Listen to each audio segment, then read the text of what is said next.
Fashion designing കോഴ്സിനെ കുറിച്ച് പലർക്കും ഒരുപാട് സംശയങ്ങളുണ്ട്. ഇത് ആർക്കൊക്കെ പഠിക്കാൻ പറ്റും? ക്രിയേറ്റീവ് മൈൻഡ് ഇല്ലാത്തവർക്കും ഇത് പഠിക്കാൻ കഴിയും? ക്രിയേറ്റിവിറ്റി ഒരു പ്ലസ് പോയിന്റ് ആണ്. ടൈലറിംഗ് അല്ലെങ്കിൽ ഫാഷൻ ഡിസൈനിങ് പഠിക്കാൻ നല്ല പ്രായം ഏതാണ്? പ്രായം ഒരു പ്രശ്നമാണോ? പ്രായം ഒരു പ്രശ്നമല്ല എന്ന് പറയാൻ പറ്റില്ല. അതിനോടുള്ള ഇഷ്ടവും പരിശീലനവുമാണ് പ്രധാനം. എന്റെ അഭിപ്രായത്തിൽ ബിഫോർ മാരേജ് ആണ് ബെസ്റ്റ് ടൈം.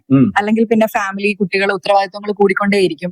നമുക്ക് കൃത്യമായി കോൺസെൻട്രേറ്റ് ചെയ്യാൻ ബുദ്ധിമുട്ടായിരിക്കും. പലർക്കും പേടിയുള്ള ഒരു കാര്യമാണ് പാറ്റേൺ മേക്കിങ്ങും സ്റ്റിച്ചിങ്ങും. സ്റ്റിച്ചിങ് കുറച്ച് എളുപ്പമാണ്, പക്ഷെ പാറ്റേൺ മേക്കിങ്ങും കട്ടിങ്ങും അത്ര ഈസി ആയി തോന്നിയിട്ടില്ല കേട്ടോ. കൃത്യമായ പഠനത്തിലൂടെയും പരിശീലനത്തിലൂടെയും ഇത് വികസിപ്പിച്ചെടുക്കാം. ഹാർഡ് വർക്കിംഗ് ആവണം എന്ന് മാത്രം. പ്രായത്തെക്കുറിച്ച് പറയുവാണെങ്കിൽ പഠിക്കാൻ പ്രായം ഒരു തടസ്സമല്ല. ഏത് പ്രായത്തിലും പഠിക്കാം. പാഷനാണ് പ്രധാനം. അതെ, ശരിയാണ്. നമ്മൾ കൂടുതൽ സക്സസ് ആയിട്ടുള്ള ആൾക്കാരെ ശ്രദ്ധിച്ചാൽ ചെറുപ്രായത്തിൽ തന്നെ പഠിച്ച് ബിസിനസ് സ്റ്റാർട്ട് ചെയ്തിട്ടുള്ളവരെയാണ് കൂടുതലും കാണുക. Creativity, hard work is most important. അത് കറക്റ്റ് ആണല്ലോ. പഠിച്ചു കഴിഞ്ഞാൽ വളരെ എളുപ്പമാവും. കൃത്യമായ പരിശീലനത്തിലൂടെ മാത്രമേ ഇത് മാസ്റ്റർ ചെയ്യാൻ പറ്റൂ. കൃത്യമായി ഫാഷൻ ഡിസൈനിങ് പഠിക്കാൻ എത്ര വർഷത്തെ കോഴ്സ് എടുക്കേണ്ടി വരും?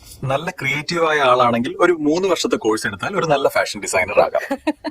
ഈ 6 months and 1 year ഡിപ്ലോമ കോഴ്സുകൾ കൊണ്ട് ഉപകാരമൊന്നുമില്ലേ? ഡിപ്ലോമ എന്നുള്ളത് ഒരു ബേസിക് കോഴ്സ് മാത്രമാണ്. നിങ്ങളുടെ സ്കില്ല് ഡെവലപ്പ് ചെയ്തെടുക്കാൻ ബുദ്ധിമുട്ടായിരിക്കും. ഒരു സംശയം കൂടിയുണ്ട്.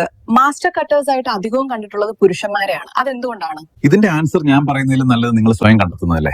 It's genetics. ഇതുപോലുള്ള ഇൻഫോർമേറ്റീവ് വീഡിയോകൾക്കായി ചാനൽ സബ്സ്ക്രൈബ് ചെയ്യാനും ഇൻസ്റ്റഗ്രാം, ഫേസ്ബുക്ക് പേജുകൾ ഫോളോ ചെയ്യാനും മറക്കരുത് കേട്ടോ. അടുത്ത വീഡിയോയുമായി വീണ്ടും കാണാം. Thank you guys.